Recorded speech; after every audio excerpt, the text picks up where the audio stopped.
So today I'm going to talk about hypocrisy, the accepted version of it, the accepted hypocrisy, and how that sort of like ties into politics in our current political situation, current political atmosphere. Politics are all about disagreement and unrest, a natural or perhaps unnatural way to divide people of a society. The definition of the word can't really even be agreed upon. I'll go with the definition that it's an authoritative allocation of values and resources for society.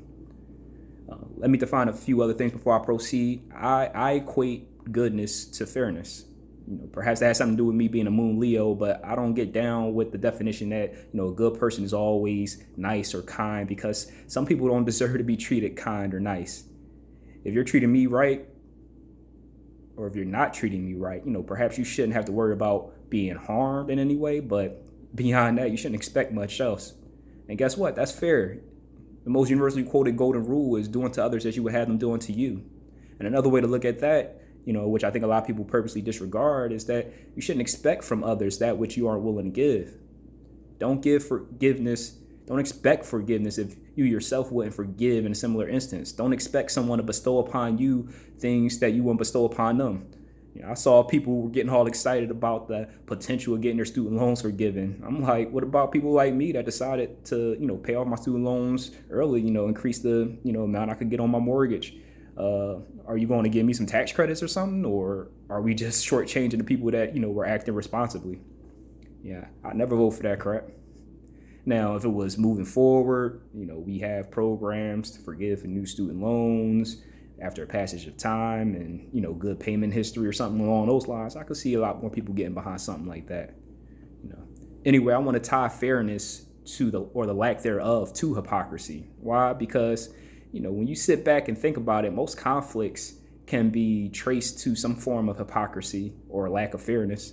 Maybe you're mad at a friend because when they needed you to come through for them, the expectation is that you would be there for them.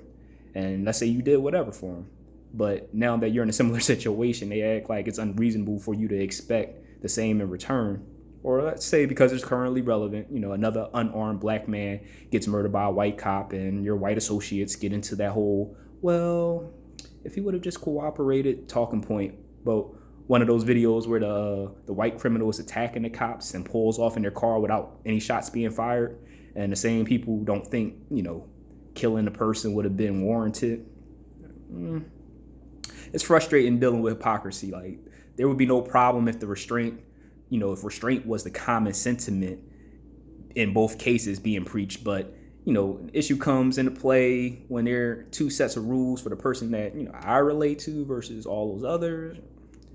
Notice I didn't refer to it as racism, although it could be a big red flag. But I view racism just another mechanism used by the rich to exploit, the natural tendency people have to accept hypocrisy. Just another means to divide and conquer the masses along with all the other forms of discrimination. Why? Easy. Because the super rich are actually the smallest minority out there. It would make perfect sense for them to invest millions, even billions, into a system that would keep people from unifying. Like, this has literally been going on forever. Like, I'm not a religious person, but I like to refer to the Bible story about the Tower of Babel as a comparison. Like, where God saw that because there was only one language and people were working together so well that they were actually succeeding in building a tower that could reach the heavens. So God confused their language and scattered them all over the world. And they stopped building that tower. And ancient alien fans out there, like, replace the tower with some sort of technology that could reach the stars. But anyway, God knew that if he worked as, if they worked as one people and could achieve this, then there was nothing they planned to do that would be impossible. As others in our past, like Martin Luther King, figured out, is that economic divide is the main catalyst for much of the hate and discontent we witness. Like, where's the evidence? Well, I would point to, the demonstrations of MLK and civil rights leaders that fought back against racism and segregation. It pissed off white people, and the country was in turmoil, but they were allowed to go on. Malcolm X made all the pro-black, anti-white speeches. Nothing happened to him. MLK decides to start unifying people and boycotting businesses that hurts rich people pockets. Then he gets assassinated. Malcolm X starts to come over to MLK's way of thinking, then he gets assassinated. Where there's smoke, there's fire. If you're trying to prove that you have no fear and you're willing to lay down your life to make change, the formula right there. Promote peace. Okay, so getting back to, hypocrisy or lack of fairness, the rich minority obviously suffer from the same thing. Early on, I said fair equals good. And what I'm trying to point out is that the majority of people just aren't fair. Empathy ties into here as well. If someone doesn't value fairness, then they'll disregard others' cries for justice. They don't have experience truly putting themselves in other shoes. Why would they? As we say far too often, they won't get it until the trouble come knocking at their door. At that point, they understand what all the fuss was about and the cry for help. They may get it because some people are kind out there, but do they deserve it? Nah, not in my opinion. I really saw this post floating around basically saying don't accept others pointing out your hypocrisy because it's not hypocrisy. You're allowed to grow. Right. Like when it's convenient for you, now you grew to understand. Well, guess what? There's someone out there you owe a major apology to, or you have some making up to do. If you haven't accepted accountability in that way, then you're fraudulent, like so many others out there. Now let's round back into politics. How do they divide? Well, first, we have two-party system, and we know there's, always a third side to every story. Voters are forced to decide which values they'll forego in order to reach the best outcome. First issue is neither party really represents a significant majority of its members, both economically and value-wise. As a black man, I was surprised when I discovered that MLK, Martin Luther King, was a registered Republican. It seemed that because the Democratic Party was full of Southern whites who believed in segregation, many prominent blacks were part of the Abraham Lincoln's Republican Party, which, remember, abolished slavery and civil rights, during the Civil War. I just read a little bit more on the subject from an article on thetime.com today. And it seems that although MLK was a registered Republican, he voted for Democratic President John F. Kennedy after it was him and not his competitor Richard Nixon, who MLK thought he was close to. It was Kennedy who fought to, have him free from jail when he was arrested and given a multi-year sentence while his wife was at home pregnant. MLK did supposedly admit that he thought Kennedy's assistance came in order to get MLK's support. And Kennedy ended up getting about 70% of the black vote. Kennedy then was assassinated, and Lyndon B. Johnson became the president. He put in a law, the Civil Rights Act, which alienated many of the white members who still believed in segregation. Martin Luther King voted for Lyndon B. Johnson in 1964. Many of those Southern white segregationist Democrats switched over to the Republican Party. Perhaps they became part of, the Tea Party. I don't know. Anyway, the Democratic President Lyndon B. Johnson went on to start the Vietnam War, which was something that MLK was really opposed to. He was really opposed to war. MLK said that he regretted voting for Lyndon B. Johnson, and in 1968, Lyndon B. Johnson said he wouldn't run for re-election, and shortly after, the same week, Martin Luther King Jr. was assassinated. And why do I mention this? Dr. Reverend Martin Luther King felt his values aligned more with the Republican Party than the Democratic Party, full of segregationists, and once upon a time, the party that fought to continue slavery. The Democratic Party was, and in some ways still is, the party of extremists. Value-wise, the Republican Party lines up more with many Christian blacks' values. Value-wise, as I said. The problem comes in on the economic side, whereas, I heard Max Kellerman's from First Take say after 400 years of negative action, blacks are due some affirmative action. Republicans don't believe in big government getting involved in spending efforts for the poor, which I could be okay with if our history hasn't been full of instances where blacks were routinely put in disadvantageous situations that were forced to overcome. Often among blacks, it's just viewed as the white people did that to us. Right now, and I have little confidence in saying that what political party those white people were from. Either way, the government is responsible for allowing those misdeeds to occur. And when those blacks people see Republican president come in office, it always appears that it's disproportionate benefit to the rich and little focus on the poor, which is because of those misdeeds largely populated by black people. But I think this is largely like by design. There is always a built-in excuse as to why nothing changes and the economic gap continues to grow. I said through a presentation, in the past, where they said during the baby boomer era in the 50s and the 60s, the average worker used to make about 30 times less than the CEO of a business. Now it's about 60 times less. Why? How? No wonder why you at least need 2 working adults with decent jobs to maintain a household, because your spending power has like literally been divided by 2 for the same type of work.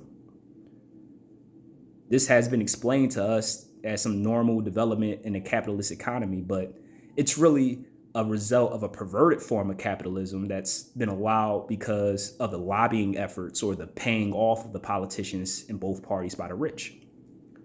First, the American people, demand a minimum wage, which is not part of capitalism. Small businesses and businesses that stay loyal to America pay the regulated minimum wage, while the larger international companies owned by the 1% get to circumvent those rules by opening shop overseas. First they hit China, then the Chinese started to demand a minimum wage of $1,500 a year back in like 2013. They left there and went over to Bangladesh, where the minimum wage was only about like 18 cents an hour. Well, we saw what China's economy, that China's economy has grown so much while ours regressed during the same time. Not a coincidence. Before Obama term as a president, I wrote like a couple page paper to share with family and social media friends as to why, there was no argument for people to vote Republican. The point I was, making then is that government, similar to a business, should be doing what's best for the country and its, and in this case, the people. I learned in economics that a measure of the country's economy, the gross domestic product, the GDP, or how your country, basically how much your country actually produces. Yet at the time during this time, all the talk was about, us getting rid of manufacturing and just moving to service jobs, which went against, everything I was just being taught in school. The result of this partially regulated capitalism was that, car manufacturers, for instance, are being forced to pay American minimum wages while international agencies are paying much less in their labor costs without any impunity, no tariffs, nothing else. They're allowed to bring their cars back to the U.S. to compete with GM and Ford, who had 100 years of experience making cars, and we're led to believe that suddenly they don't know how to make cars better than countries that are just getting into the business. Nah, they have much higher labor costs, so they take shortcuts on materials and forced to compete in this completely unfair battle with foreign companies. Who would let that happen? The politicians in the pockets of the 1%. Fast forward into Obama's presidency. I'm excited. Democrats had a House and a Senate. Obama wants to do all the clean energy, infrastructure things, universal health care, etc. Big stuff. Should be interesting to see how this plays out. What happens? For 2 years, Democrats didn't pass anything. They kept talking about wanting to work across the aisle with the Republicans, something I never even saw the Republicans ever do before in the past. They sat there for 2 years and, inevitably they were voted out. And then suddenly when they were the minority again, they started kicking and screaming about how the Republicans were blocking them from, doing anything. That's when I realized, I'm watching a dog and a pony show. Like, this is WWF, some fake wrestling crap. So after that, I was pretty much, numb to the politics overall. I'd vote for Democrat because, again, economically, their policies were, at least on paper, still more about spreading wealth around our country as opposed to the Republicans' policies, which would spread our wealth to other countries around the world. So during the last election, I wasn't, overly engaged. Well, at least after Bernie was out, because, he was talking about, going after the 1%. I'm like, what did he say? Like, no way they're gonna let this guy win. But that would be interesting. Anyway, Hillary against Trump.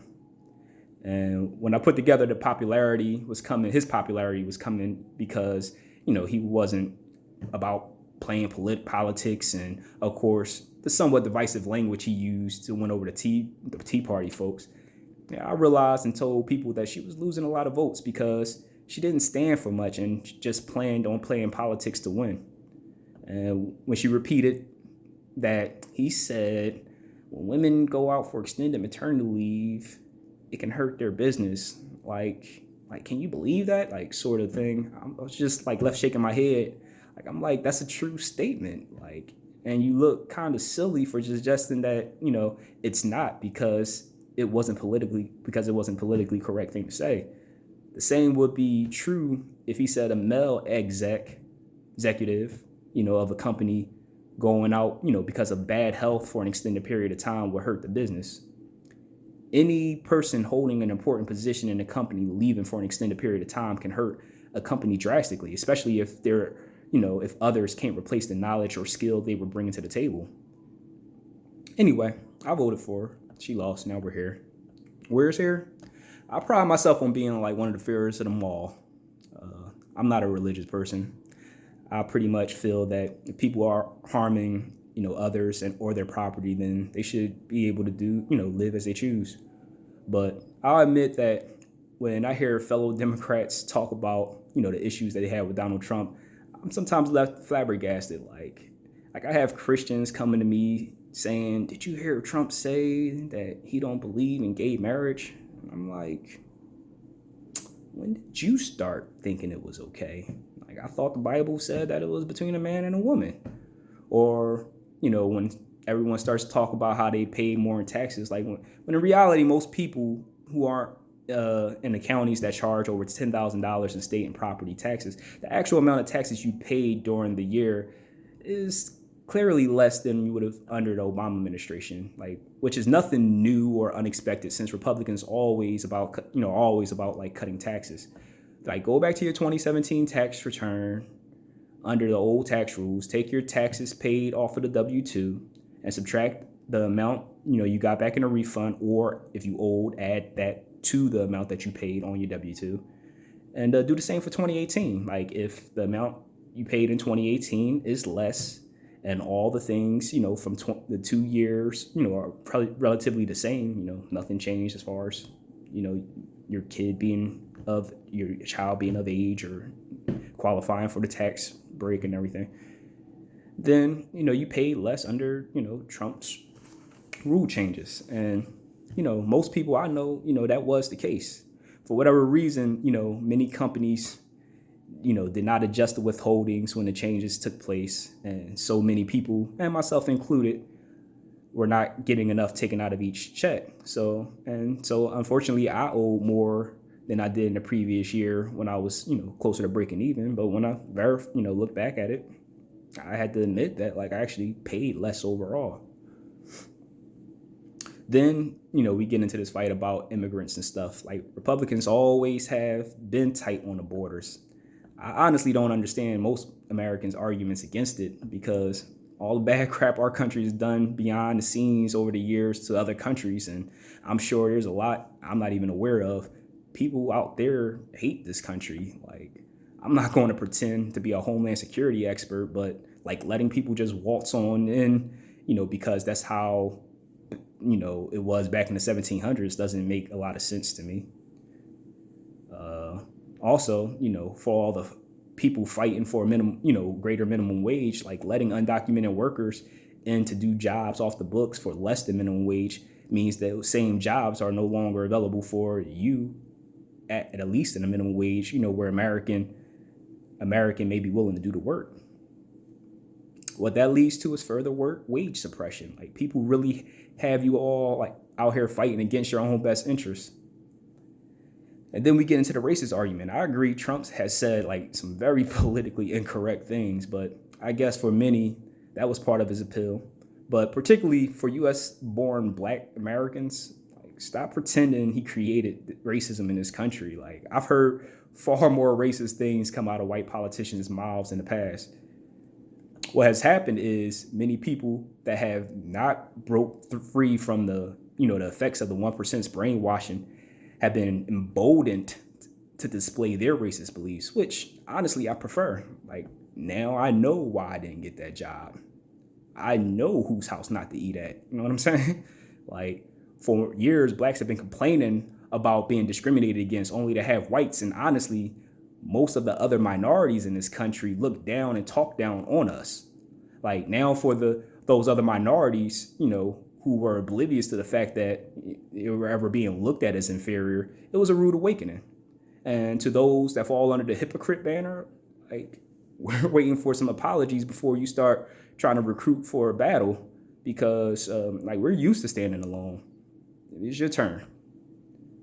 But back to Trump, like, let's talk about, what he has done. Like, he actually convinced most of the international businesses to bring their headquarters back to the US, which is big for the economy and competitive fairness to other businesses, that stay loyal to the US.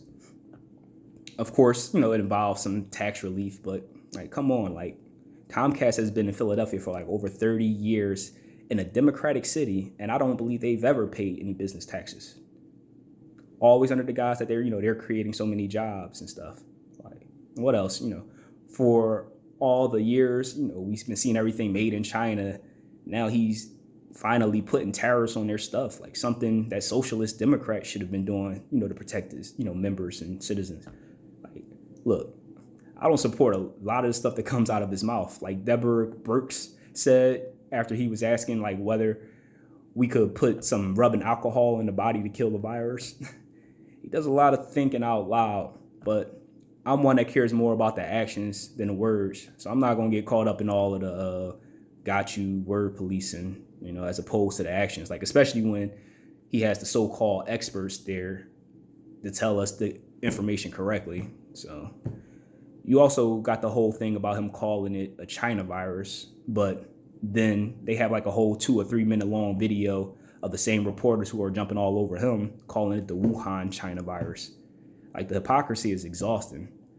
They had everyone talking daily about him being a Russian spy, and now we found out, they illegally tapped the calls of Flynn, which reveals nothing bad, but coerced him into lying under oath by threatening, to bring charges against his son, bankrupt the man by dragging him through the court system.